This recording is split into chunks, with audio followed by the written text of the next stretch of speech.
और नवरात्रे में भी देवी की आराधना का एक स्मरण का सुख है महाराज। ज्योत का विधान है, नवरात्रे में देवी की ज्योत लगती है, अखंड ज्योति लगती है, जवारे बुआए जाते हैं, कलश लगता है। ज्योत का भी विधान है।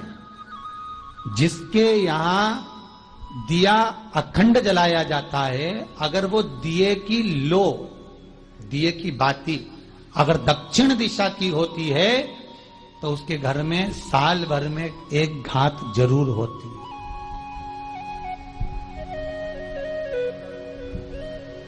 जो दिया अखंड जलता है उसकी बाती का मुख दक्षिण का नहीं होना चाहिए।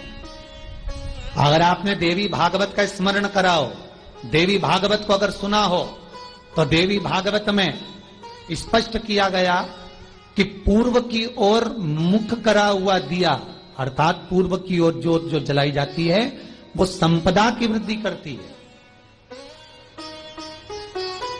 पश्चिम की ओर मुख कर कर जो ज्योत लगाई जाती है महाराज, वो वैभव को देती है। और उत्तर की ओर जो मुख कर कर ज्योत जलाई जाती है, उत्तर की ओर जो ज्योत का मुख रहता है वो आयु की वृद्धि करती है, घर में अकाल मौत को रोकती है।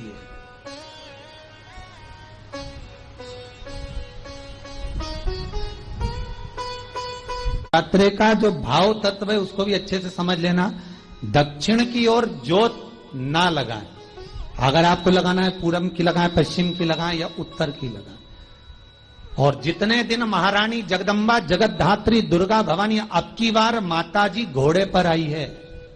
हर बार देवी बदल बदल के आती है, इस बार जो नवरात्रे आए वो घोड़े के आए।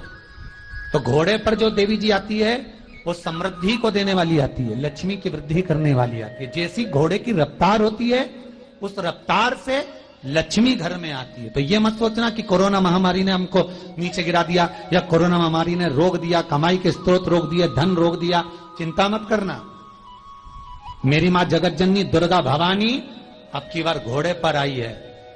साल भर में इतना धन दे देगी कि आपने पीछे के 4 साल में नहीं कमाया होगा, इतनी मेरी मां भंडार भर देगी। ये घोड़े पर आई है, कोई साधारण नहीं हो सकता।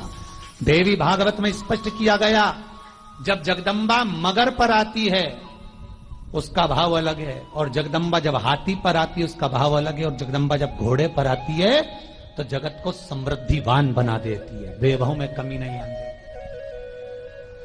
अभी भले दुनिया के लोग अभी रोते हैं कि पैसा नहीं आ रहा, कोरोना महामारी ने सब तोड़ दिया, रोक दिया, पर चिंता ना करना। मेरी मां अगर घोड़े पर आई है तो उसका सुख आपको जरूर मिलेगा। एक जरा सी मिट्टी की दुकान भी अगर आप खोल कर बैठेंगे तो चांदी और सोना के बराबर कमाएंगे, इतना धन देगी वो मारा। साधारण नहीं है मेरी माता। तात्विक सुख का आनंद देने वाली, लाभ तत्व प्रदान करने। और नवरात्रे में भी अगर आपकी कोई कामना है, आपकी अगर इच्छा है, आपका मन है, तो जगत जननी की आराधना करो। पति और पत्नी में अगर क्लेश है तो जगदम्बा के मंदिर में मक्खन चढ़ाओ, प्रेम बढ़ जाएगा। आपको लगता है कि पति कोई अन्य स्त्री से लगा हुआ है या परिवार टूट रहा है, तलाक तक पहुंच गया है, तो माता के मंदिर में आप ध्वजा लगवाइए, उस ध्वजा पर मक्खन लगाकर लगवाइए, आपको लाभ मिलेगा। महाराज, यदि आपको लगता है कि बच्चे बहुत ज्यादा अपशब्द बोल रहे हैं, मुंह चला रहे हैं और प्रेम नहीं रख रहे, तो माता के मंदिर में लाल पुष्प, लाल चंदन और लाल चूड़ी मां को समर्पित करिए, प्रेम बढ़ेगा। बच्चा कभी आप जी से कम नहीं बोलेगा, प्रेम की भाषा निकलेगी मुझसे। मां जगत जननी की आराधना, जगदम्बा की उपासना। नवरात्रे में 9 दिन में से कोई एक दिन ऐसा ले लो जिस दिन कन्याओं का भोजन कराओ, साथ में उनको लाल चुनरी ओढ़ाओ या कोई लाल वस्त्र, लाल पूजन की सामग्री उनको दो, सुख मिलेगा, आनंद आएगा।